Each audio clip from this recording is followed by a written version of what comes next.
السلام علیکم ورحمۃ اللہ وبرکاتہ۔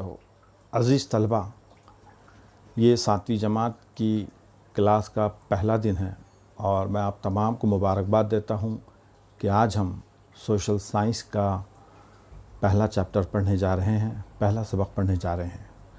سوشل سائنس کی مختلف کتابیں جماعت 7ویں میں ہیں، لیکن ہم آج جس کتاب کے حوالے سے پہلا چیپٹر پڑھنے جا رہے ہیں اس کا نام ہے سماجی اور سیاسی زندگی، سوشل اینڈ پولیٹیکل لائف۔ تو آئیے دیکھتے ہیں کہ اس پہلے چیپٹر میں کیا چیز بیان کی گئی ہے اور اس پہلے چیپٹر کا کیا نام ہے۔ آج ہم معلومات حاصل کریں گے مساوات کے بارے میں، جس کو ہم انگلش میں آن ایکویلٹی کہتے ہیں۔ سماجی زندگی ایک بہت ہی اہم زندگی ہوتی ہے جس کو بہت سارے سیاسی حقوق حاصل ہیں۔ ہم جس تناظر میں آج مساوات کو پڑھنے جا رہے ہیں وہ ہے ہندوستان کا آئین اپنے ہر شہری کو برابری کا حق دیتا ہے، اور نہ صرف حق دیتا ہے بلکہ اس کو یہ اختیار بھی دیتا ہے کہ جہاں کہیں سماجی نابرابری نظر آئے وہ اس کے خلاف کھڑا بھی ہو سکتا ہے۔ لیکن افسوس کی بات یہ ہے کہ ہندوستان نے جہاں ہر شہری کو اس بات کی ضمانت دی کہ وہ سماجی برابری کو قائم رکھیں، لیکن ہم روزمرہ کی عام زندگی میں دیکھتے ہیں کہ سماجی مساوات اور سماجی برابری بالکل نظر نہیں آتی ہیں۔ کچھ حد تک نظر آتی ہیں لیکن ایک بڑی تعداد میں ہم کو یہ نظر نہیں آتی ہیں۔ تو اس سبق کے حوالے سے ہم یہ سمجھنے کی کوشش کریں گے کہ کیا واقعی میں ہندوستان میں مساوات قائم ہے، سماجی برابری قائم ہے؟ اگر ہے تو کس حد تک ہے، اور اگر نہیں ہے تو وہ کس حد تک نہیں ہے۔ سبق کے پہلے حصے میں ہم یہ دیکھنے کی کوشش کریں گے کہ سبق کو ہم نے 2 حصوں میں تقسیم کیا ہے۔ ایک ہے حصہ اول یعنی پارٹ 1، اور دوسرا ہے حصہ دوم پارٹ 2۔ تو حصہ اول میں ہم یہ سمجھنے کی کوشش کریں گے کہ اس سبق میں کیا بات بتانے کی کوشش کی گئی ہے۔ ہم دیکھ رہے ہیں درسی کتاب میں ایک تصویر ہے، چند لوگ قطار میں کھڑے ہیں اور ایک عورت ہے جس کا نام ہے کانتا، وہ بھی اس قطار میں کھڑی ہے۔ کانتا ایک گھریلو خادمہ ہے، ایک کام کرنے والی عورت ہے جو مختلف گھروں میں جاتی ہے، برتن مانجتی ہے، کپڑے دھوتی ہے۔ ووٹنگ کا دن ہے۔ ووٹنگ کا دن آپ سمجھتے ہیں جس دن سب لوگ اپنا رہنما چنتے ہیں، ووٹ ڈالتے ہیں، اور ہر بالغ آدمی کو ووٹ ڈالنے کا اختیار حاصل ہے جس کی عمر 18 سال سے زیادہ ہو۔ تو کانتا بھی ایک ہندوستانی شہری ہے، چونکہ وہ یہ اختیار ہے اس کا کہ وہ اپنی مرضی کا رہنما منتخب کرے اور جس کو چاہے اپنی مرضی کے ووٹ دے۔ وہ ووٹ ڈالنے کے لیے گئی، اس کے ساتھ میں اس کی ایک سہیلی جس کا نام ہے سجاتا کماری، وہ بھی ووٹ ڈالنے کے لیے کھڑی ہیں، قطار میں کھڑے ہیں۔ قطار میں کچھ لوگ تاجر ہیں، کچھ استاد ہیں، کچھ اسٹوڈنٹ ہیں، کچھ طالب علم ہیں، کچھ تاجر بھی ہیں، کچھ بڑے بڑے کاروباری بھی ہیں، اور اس میں ایک جو شخص کھڑا ہے جین صاحب جس کے ہاں سجاتا کام کرتی ہے، وہ بھی کھڑے ہیں۔ سجاتا بالکل سیدھی سادی غریب خاتون ہے۔ وہ یہ محسوس کرتی ہے کہ ہندوستان کا دستور جس نے ہمیں بہت سارے اختیارات دیے ہیں وہ یہ بھی ہے کہ مجھے ووٹ ڈالنے کا اختیار دیا۔ اور جو سب سے زیادہ چیز جس کو کانتا کو متاثر کی وہ یہ کہ مساوات قائم ہے، چاہے وہ پڑھا لکھا ہو، چاہے وہ اس کی طرح ان پڑھ ہو، یا چاہے اس سے امیر آدمی ہو، جین صاحب جس کے وہاں وہ کام کرتی ہے، سب ایک ہی قطار میں کھڑے ہیں اور ووٹ ڈالنے کا حق ادا کر رہے ہیں۔ یہ دیکھ کر اس کو بہت ہی خوشی ہوئی، اور وہ کانتا وہ ہندوستان کے اس اصول پر بڑا فخر بھی محسوس کرتی ہیں۔ اس نے اس بات کا ذکر اپنے ساتھ میں کھڑی سہیلی سجاتا سے بھی کیا۔ سجاتا کتنا اچھا ہے کہ ہم سبھی اپنے ملک کے برابر شہری کی حیثیت رکھتے ہیں اور ووٹ ڈال سکتے ہیں، یہاں تک کہ جین صاحب بھی ہماری قطار میں کھڑے ہیں۔ یہ اس کے لیے بڑی فخر کی بات تھی کہ ہندوستان کا ایسا دستور ہے، ایک آئین کا ایک ایسا پہلو ہے جس نے ہر شہری کو مساوات کا حق دیا، اور یہ بھی اس حق کو بجا لانے کے لیے کھڑی ہیں۔ سجاتا نے بھی کہا کہ ہاں بہت اچھی بات ہے کہ ہم مساوات کو یہاں دیکھ رہے ہیں کہ ہر طبقے کا آدمی ایک لائن میں کھڑا ہے۔ دیکھیے یہ ہے مساوات، اسلام نے بھی اس کی تعلیمات دی ہیں۔ اقبال نے اسی سے متعلق ایک شعر کہا تھا کہ ایک ہی صف میں کھڑے ہو گئے محمود و ایاز، نہ کوئی بندہ رہا نہ کوئی بندہ نواز۔ تو وہ بھی ایک مساوات کا پہلو تھا۔ تو یہاں بھی کانتا یہ محسوس کر رہی ہے کہ ہندوستان کے آئین نے اسے مساوات کا حق دیا۔ جب جین صاحب ووٹ ڈال چکے ہوتے ہیں تو وہ اس قطار سے نکلتے ہیں اور جانے لگتے ہیں۔ آپ تصویر میں دیکھ رہے ہیں، کارٹون کی شکل میں بنایا گیا ہے کہ کانتا ان کو ہائے ہیلو کرتی ہے، بائے کرتی ہے، اور جین صاحب وہاں سے رخصت ہو جاتے ہیں۔ اب کانتا اپنے گھر جاتی ہے، اس کی بیٹی گڑیا بیمار ہے، لیکن اس کو دواخانے لے جانے کے لیے پیسے نہیں ہیں۔ وہ کام پر جاتی ہے جین صاحب کے گھر میں، کپڑے دھوتی ہیں، فرش پوچھتی ہیں۔ فرش پوچھنے کے بعد اس کو یہ احساس ہوتا ہے کہ میں نے جین صاحب سے پیسے لینے چاہیے بچی کے علاج کے لیے۔ جین صاحب سے اس نے کچھ پیسے مانگے، جین صاحب کی بیوی نے کچھ پیسے دیے، اور وہ پیسے اس نے اپنی بچی کے علاج کے لیے پیسے بھی لیے۔ آپ تصویر میں دیکھ رہے ہیں، انہوں نے ایک جملہ کہا جین صاحب کی بیوی نے کانتا کو۔ کیا کہا؟ کانتا یہ لو اپنی پیشگی رقم، مگر اسے عادت مت بنا دینا۔ کانتا نے کہا نہیں میڈم۔ اس طریقے سے اس نے وہ پیسے لیے۔ پیسے لینے کے بعد وہ اپنے گھر آئی۔ گھر آنے کے بعد اس نے اپنی بیٹی گڑیا کو، جس کو بہت زیادہ بخار تھا، دواخانے کے لیے نکل پڑی۔ اب چونکہ کانتا ایک غریب خاتون تھی، وہ سرکاری دواخانہ گئی، سرکاری اسپتال گئی۔ وہاں جانے کے بعد بھی ایک لمبی لائن تھی، لیکن اس نے وہ محسوس کیا کہ صبح میں دیکھ رہی تھی ووٹ ڈالنے کے لیے کہ جس میں کئی پڑھے لکھے لوگ تھے، کئی جرنلسٹ تھے، کئی کاروباری تھے، کئی اساتذہ تھے، ایک لائن میں کھڑے تھے۔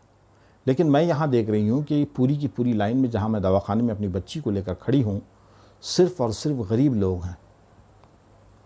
صرف اور صرف کون ہیں؟ غریب لوگ ہیں۔ اور یہاں پر اس کو ایک دھچکا سا لگا کہ کیا واقعی میں ہندوستان ایک مساوات پسند ملک ہے؟ کہ یہاں ہندوستان کو وہ آئین میں جو درجہ دیا گیا ہے مساوات کا، کیا واقعی میں اس کا نفاذ ہو رہا ہے؟ وہ یہاں پر اس مساوات کے قانون سے مایوس نظر آتی ہے۔ اس کو ایسا محسوس ہوتا ہے کہ جو پیسے والے ہیں وہ قطاروں میں نہیں کھڑے رہتے، وہ بڑے بڑے ہاسپٹلس میں اپنے بچوں کے علاج کرواتے ہیں۔ وہ ایسے علاقوں میں رہتے ہیں جہاں ان کے بچے بیمار نہیں ہوتے۔ میں ایسے علاقے میں رہتی ہوں جہاں گندگی، مچھر بہت زیادہ ہے، جس کے سبب میرے بچے بیمار ہو رہے ہیں۔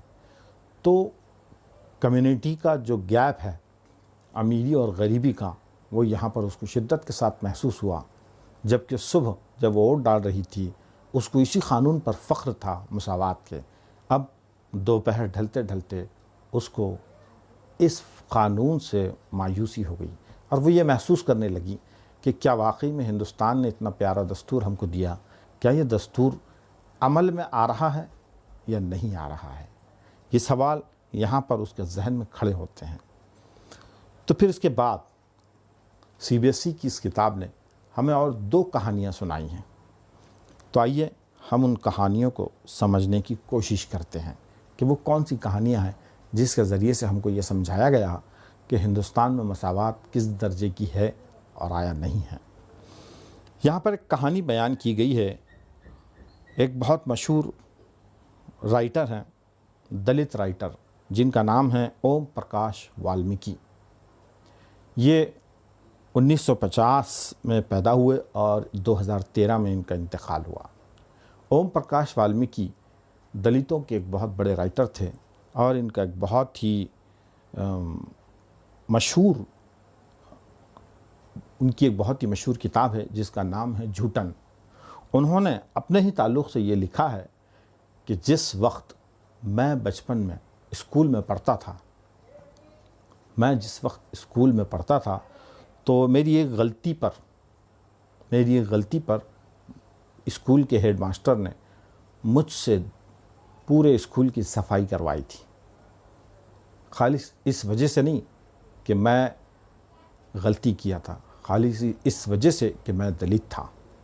دلت ہونے کے سبب میرے ساتھ یہاں مساوات نہیں برتی گئی، میرے ساتھ یہاں پر اوم پرکاش والمیکی نے کہا میرے ساتھ انصاف نہیں ہوا۔ اب انہوں نے کہا کہ صدر مدرس نے، ہیڈ ماسٹر نے میرے ساتھ یہ برتاؤ کیا میری اس غلطی پر کہ مجھے پورا اسکول صاف کروایا، پورے کھیل کے میدان کو جھاڑو مروائی گئی۔ میں جب کھیل کے میدان میں جھاڑو مار رہا تھا تو میرے والد نے مجھے وہاں دیکھ لیا کہ میں اسکول میں جھاڑو مار رہا ہوں۔ یہ بات ان پر بڑی گرا گزری اور انہوں نے صدر مدرس سے کہا کہ آپ ایک ننھے بچے سے اس طریقے سے کام کرواتے ہیں۔ لہٰذا بہت ساری حجت کے بعد انہوں نے مجھے وہاں سے لے کر چلے گئے اور یہ کہہ کر نکلے کہ میرا بچہ اسی اسکول میں پڑھے گا اور اسی طرح پڑھے گا جس طرح دوسرے طبقے کے بچے پڑھتے ہیں۔ تو یہ کہانی CBSE کے ذریعے اس کتاب کے حوالے سے میں نے آپ کے سامنے رکھی۔ دوسری کہانی یہاں پر دی گئی ہے انصاری برادر کی۔ یہ کہانی تو تھی دیہات کے تناظر میں، ایک گاؤں میں، کہ کیا یہ واقعی میں انصاف قائم ہے، مساوات، برابری قائم ہے۔ اب آتے ہیں شہر کی طرف۔ یہاں ایک کہانی بیان کی گئی ہے انصاری برادری کی۔ ایک انصاری شخص ہوتے ہیں اور بمبئی سے ان کا تعلق ہے۔ وہ کالونیز میں کرائے کا ایک مکان تلاش کر رہے ہیں۔ کافی دنوں کے بعد ان کو ایک فلیٹ پسند آیا اور وہ خواہش ظاہر کرنے لگے کہ ہم یہاں رہیں گے۔ فلیٹ کے مالک کے پاس گئے۔ وہاں جانے کے بعد انہوں نے اس سے کہا کہ ہم یہاں پر رہنا چاہتے ہیں، اس کا کرایہ وغیرہ کیا ہے؟ انہوں نے کہا کہ ٹھیک ہے، ہم آپ کو کرائے سے تو دے دیں گے، البتہ ہم آپ کو یہ کرائے سے نہیں دے سکتے۔ نام جب انہوں نے بتایا کہ میرا نام انصاری ہے تو انہوں نے اس گھر کو دینے سے انکار کر دیا۔ یہ گھر کیوں نہیں مل رہا تھا؟ تو انہوں نے یہ وجہ بتائی کہ آپ گوشت کھاتے ہیں اور ہم گوشت کھانے والے کسی بھی شخص کو اس فلیٹ میں جگہ نہیں دے سکتے۔ جبکہ انصاری صاحب نے یہ محسوس کیا کہ اسی فلیٹ سے اسی کالونی میں ایک فلیٹ سے مچھلی کے فرائی کرنے کی خوشبو، مہک وہاں تک پہنچ رہی تھی۔ کافی دنوں کی تلاش کے بعد انہیں ایک فلیٹ کے مالک نے ایک مشورہ دیا کہ آپ کو ایک فلیٹ مل سکتا ہے اگرچہ کہ آپ اپنا نام تبدیل کر لیں۔ یہ بات ان کو بڑی گراں گزری کیونکہ یہ ان کی ڈگنیٹی کے خلاف تھا، یہ ان کے وقار کے خلاف تھا۔ ہر انسان یہ چاہتا ہے کہ مجھے بھی وہی عزت ملے جو سامنے والے کو ملتی ہے۔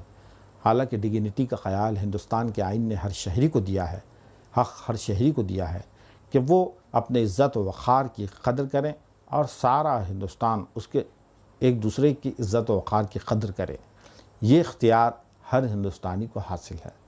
تو یہ دو کہانیاں بیان کی گئی ہے۔ یہ دونوں کہانیاں ایک سچائی کو بیان کرتی ہے، وہ یہ کہ ہندوستان میں روزمرہ زندگی میں بالکل طور پر مساوات یا پھر یوں کہیے کہ برابری کا ماحول قائم نہیں ہے۔ کیا اب ہم اس کو کیسے کر سکتے ہیں اور اب اس کی کس طریقے سے برابری کو نفاذ میں لا سکتے ہیں، ان تمام چیزوں کو ہم اگلے حصے میں پڑھیں گے۔ سبق کا جو دوسرا حصہ ہے، جو حصہ دوم ہے، تو یہ 3 کہانیوں کو آپ ذہن میں رکھیں گے۔ سب سے پہلے کانتا کی، پھر اس کے بعد والمیکی صاحب کی، تیسری انصاری صاحب کی۔ اور غور کیجئے کہ ان تینوں کے ساتھ مساوات ہوئی ہے۔ کانتا نے جو غیر محسوس طریقے سے یہ محسوس کیا کہ ہندوستان میں مساوات قائم نہیں ہے، والمیکی صاحب ان کے ساتھ ناانصافی اس لیے ہوئی، نابرابری اس لیے ہوئی کیونکہ وہ دلت طبقے سے تعلق رکھتے تھے۔ انصاری صاحب سے اس لیے انصاف نہیں ہوا، ان کو اس لیے مکان نہیں دیا گیا کیونکہ وہ ایک انصاری فیملی سے تھے، ایک مخصوص طبقے سے ان کا تعلق تھا۔ تو کیا ہندوستان میں مساوات قائم ہے یا نہیں ہے؟ ایسے بہت سارے سوالات اپنے ذہن میں پیدا کیجئے اور کچھ سوالات اپنے طور پر بھی بنائیے۔ جزاک اللہ۔